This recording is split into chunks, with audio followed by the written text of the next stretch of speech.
मेरा नाम सिद्रा ताहिर है। जी जी। और मैं अपने घर का वाक़या शेयर करना चाहूँगी। हमारे पास जो सारा साल मेड्स मौजूद थी, उसे जाना पड़ा, किसी वजह से उन्होंने काम करना बंद कर दिया। उसके बाद हमने मेड्स की तलाश शुरू की, पूरे मोहल्ले में मतलब ये बात फैल गई थी कि हमारे घर में मेड की ज़रूरत है। तो एक दिन इसी तरह दरवाज़ा बजता है और 2 ख़वातीन आती हैं ये पूछते हुए कि आप लोगों को काम वाली की ज़रूरत है।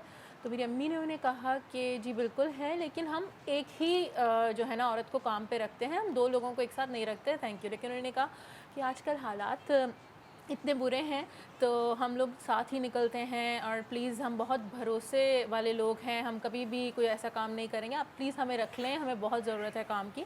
और उनका इखलाक बहुत अच्छा था तो अम्मी ने उनको काम पे रख लिया। और जो सस्पिशियस लोग होते हैं निदा, आप अक्सर ऑब्जर्वेशन यही है कि उन लोगों को ना बहुत ही मीठी छुरी कह सकते हैं उनको, तो उनका इखलाक बहुत अच्छे थे। और इस तरह कभी एक्स्ट्रा काम कर देना, पंखे साफ़ कर दिए, ज़बरदस्ती चूल्हा साफ़ करने लग गए। तो खैर वो 2 लोग लग गए, उनको मैनेज करना भी काफ़ी मुश्किल हो जाता था, क्योंकि चाहे कितना भी आप अपने घर की देखभाल कर लें, 2 लोगों को आप इजीली मैनेज नहीं कर सकते, नहीं देख सकते। तो जब अक्सर उनमें से यही होता था कि एक जो है वो अम्मी का ध्यान बटाने की कोशिश कर रही होती थी, पानी पिला दें, बहुत गर्मी लग रही है, और बातों में लगा लिया, और दूसरे कमरे में झाड़ू दे रही है या कुछ भी कर रही है। तो अक्सर यूँ होता था कि अम्मी ने हम सबको अलर्ट कर दिया था कि जब हम तुम लोग घर पे हो तो जाके लाज़मी तुम लोगों ने इन पे नज़र रखनी है। तो जैसे ही हम उस जानिब बढ़ते थे जिस कमरे में दूसरी मेड काम कर रही होती थी, तो जल्दी से पीछे से तो कहते हैं छेती छेती काम कर, जल्दी जल्दी काम करो। प्रॉबेबली ये उनका कोई सिग्नल था ये बताने का कि कोई तुम लोगों की तरफ आ रहा है, बी अलर्ट। तो इसी तरह कुछ दिन वो काम करती रहीं, लेकिन एक दिन 3 लोग लेके आए, वो अपनी किसी भाभी को लेकर आई जो एक्सपेक्ट कर रही थी, कहती हैं प्लीज़ हमने भी ले आए हैं, हमने काम के बाद इन्हें लेकर जाना है डॉक्टर को दिखाने। तो खैर वो भी काफ़ी ज़्यादा ध्यान अम्मी का उन्होंने ऑक्यूपाई रखा, और जब तक वो अब्बू के कमरे में सबसे पहले घुसती थी और बहुत देर भी लगाया करती थी, तो वो इसी तरह से जैसे कोई जाने लगता जल्दी जल्दी काम करें, तो ये चलता रहा।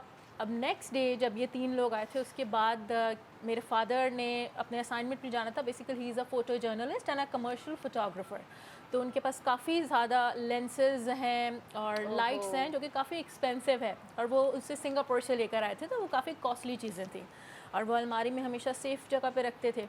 उन्होंने अपने बेड के नीचे से जूते निकालने के लिए वो झुके, उन्होंने देखा कि बड़े बड़े शॉपर्स में सामान जो है वो बेड के नीचे पड़ा। उन्होंने कहा ये क्या है, मैंने तो बेड के नीचे कुछ भी नहीं रखता।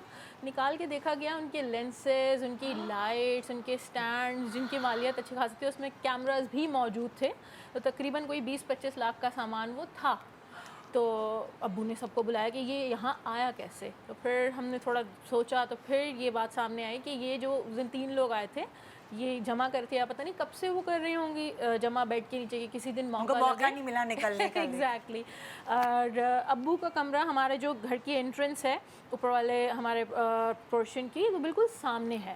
तो उनको इजी था कि यहाँ से निकलना बहुत इजी था। तो हुआ ये कि अक्सर वो कहती थी अम्मी को कि खाना दे दें आप हमें, तो अम्मी खाना गर्म करवा के और उनको रोटियां वहीं खिला के जाती थी। उस दिन भी उन्होंने बोला, उनकी पूरी कोशिश थी कि अम्मी वो डाइनिंग टेबल से उठ जाएं, क्योंकि डाइनिंग से पूरे घर का व्यू नज़र आता है। लेकिन अम्मी नहीं उठी, अम्मी उस दिन था नहीं, और कुछ अम्मी की छठी हिस्स भी काफ़ी स्ट्रॉन्ग है, तो अम्मी वहाँ से नहीं हिली, तो उन्हें लेके जाने का मौका नहीं मिला। और फिर हमने ये डिसाइड किया, जब वो अगली सुबह आए काम करने के बाद, अम्मी ने कहा कि हमारी पुरानी काम वाली वापस आ गई हैं, आप प्लीज़ कल से नहीं आइएगा, हम आपका हिसाब कर देंगे। नहीं नहीं, ऐसा कैसे हो सकता है, बहुत उन्होंने रोना डाला, और उसके बाद एकदम से दादागिरी तक भी नौबत आ गई, नहीं हम तो नहीं छोड़ेंगे, हमारा तो दिल लग गया है, और ये है वो है। लेकिन आपकी बचत हो गई। बहरहाल हमने जान छुड़ा।